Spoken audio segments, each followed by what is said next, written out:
Welcome to my channel set tax சேனலுக்கு உங்களை அன்புடன் வரவேற்கிறேன். இன்றைய வீடியோவில் நம்ம சப்ஸ்கிரைபர் கேட்ட ஒரு கொஷனுக்கு தான் ஃப்ரெண்ட்ஸ் ஆன்சர் பண்ண போகிறேன்.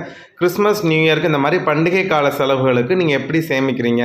நான் லாஸ்ட்டாக ஒரு வீடியோ போட்டிருந்தேன். அதில் வந்து நான் 10,000 ரூபாய் வந்து நான் என்னோடய பட்ஜெட்டுன்னு சொல்லி அந்த பட்ஜெட் போட்டிருந்தேன். ஸோ என்னென்ன ட்ரெஸ் எடுத்தோம் அப்படிங்கிறது, ஸ்வீட்ஸ்க்கு என்ன பண்ண போகிறோம் அப்படிங்கிறதெல்லாம் நான் வந்து டிஸ்கஸ் பண்ணியிருந்தேன். அப்போ கேட்டாங்க, இந்த 10,000 நீங்கள் எப்படி வந்து சேர்த்திங்க அப்படின்னு கேட்டிருந்தாங்க. அதை பற்றி டீட்டெயில்டாக வீடியோ போட சொன்னாங்க. நான் அதனால தான் வந்து இந்த வீடியோ போட்டிருக்கேன். ஸோ இந்த வீடியோவில் வந்து பார்த்திங்கன்னா நம்ம எப்படி வந்து பண்டிகை காலத்துக்கு பிளான் பண்ணணும், எவ்வளோ நாளைக்கு முன்னாடி பிளான் பண்ணணும், ஸோ எவ்வளோ பட்ஜெட் வந்து எப்படி நம்ம வந்து ஃபிக்ஸ் பண்ணணும் அப்படிங்கிறது எல்லாமே நான் டீட்டெயில்டாக இந்த வீடியோவில் நான் உங்களுக்காக டிஸ்கஸ் பண்ணியிருக்கேன் ஃப்ரெண்ட்ஸ். நீங்கள் என்ன மாதிரியான பண்டிகை காலத்துக்கு சேவிங்ஸ் பண்ணுவீங்க அப்படிங்கிறத மறக்காமல் கமெண்ட்டில் சொல்லுங்கள். இது வந்து என்னுடைய சிம்பிளான மெத்தடு. அந்த சப்ஸ்கிரைபர் கேட்டதுனால நான் இதை வந்து உங்களுக்கு டீட்டெயிலாக சொல்கிறேன். வாங்க ஃப்ரெண்ட்ஸ், இப்போ நம்ம டிலே பண்ணாமல் வீடியோக்குள்ளே போயிடலாம். ஸோ ஃபஸ்ட்டு வந்து பார்த்திங்கன்னா பட்ஜெட்டிங். ஸோ இந்த பட்ஜெட்டிங் நான் எப்போ போடுவேன் அப்படின்னா, இப்போ நான் 2025 இந்த கிறிஸ்மஸ் நியூ இயருக்கு இந்த ஃபெஸ்டிவல் சீசனுக்கு நான் எப்போ பட்ஜெட் போடுவேன்னா 2024 டிசம்பரே போட்டுருவேன். ஏன்னா அதுக்கு முந்தின வருஷம் சேர்த்த காசை எடுத்து அந்த வருஷத்துக்கு நாங்கள் யூஸ் பண்ணிடுவோம். ஸோ அந்த மாதமே 2024 1 இயருக்கு முன்னாடியே நான் அந்த பட்ஜெட்டை போட்டுருவேன். ஸோ லாஸ்ட் இயர் நான் போட்ட பட்ஜெட் வந்து பார்த்திங்கன்னா ட்ரெஸ்ஸுக்கு வந்து ஒரு 5,000 ரூபாய் வச்சுருந்தோம். 4 பேருக்கு வந்து பார்த்திங்கன்னா 5,000 ரூபாய்.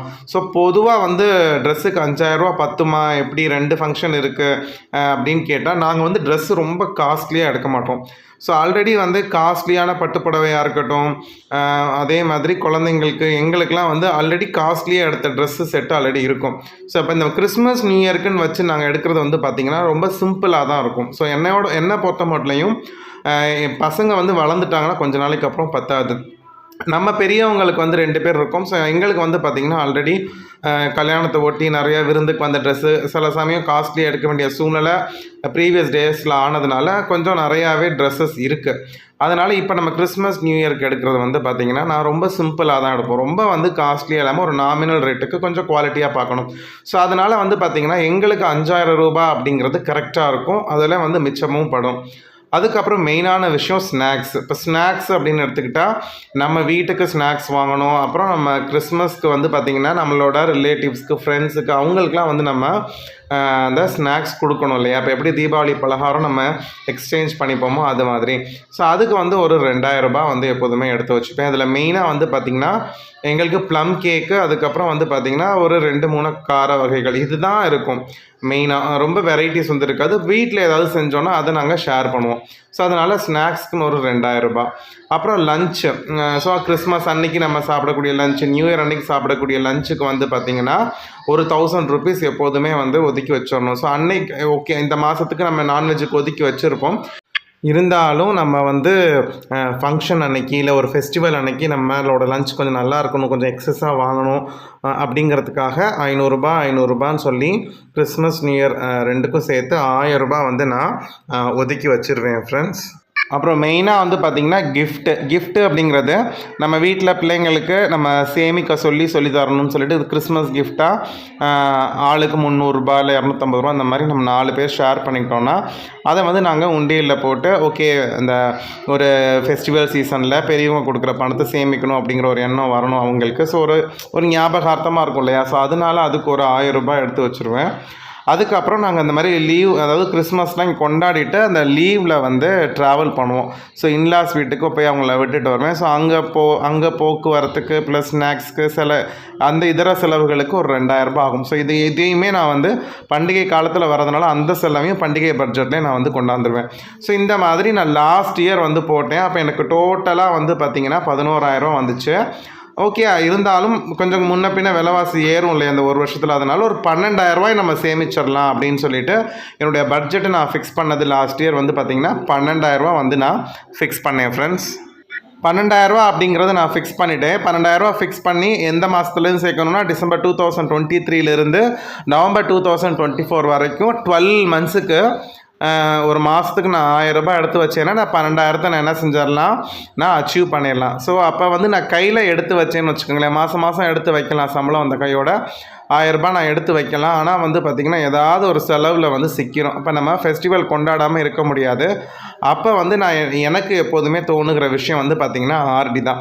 கரெக்டாக 1 வருஷம் ஆர்டி பேங்க்கில் ஆரம்பிச்சு விட்டோமா, அது பாட்டுக்கு நம்ம என்ன செஞ்சிடலாம், ஆர்டி கட்டிட்டோன்னா நமக்கு வந்து வேலை மிச்சமாயிடும். 1 வருஷத்துக்கு அப்புறம் நமக்கு 12,000 கிடைக்கும். அதை அப்படியே எடுத்து ஃபங்க்ஷனுக்கு வச்சிடலாம் அப்படின்னு எனக்கு ஒரு ஃபிக்ஸ் பண்ணிடுவேன். நான் இன்கேஸ் கையில் எடுத்தேன்னா ஏதாவது வந்து ஒரு செலவு வந்துடும்.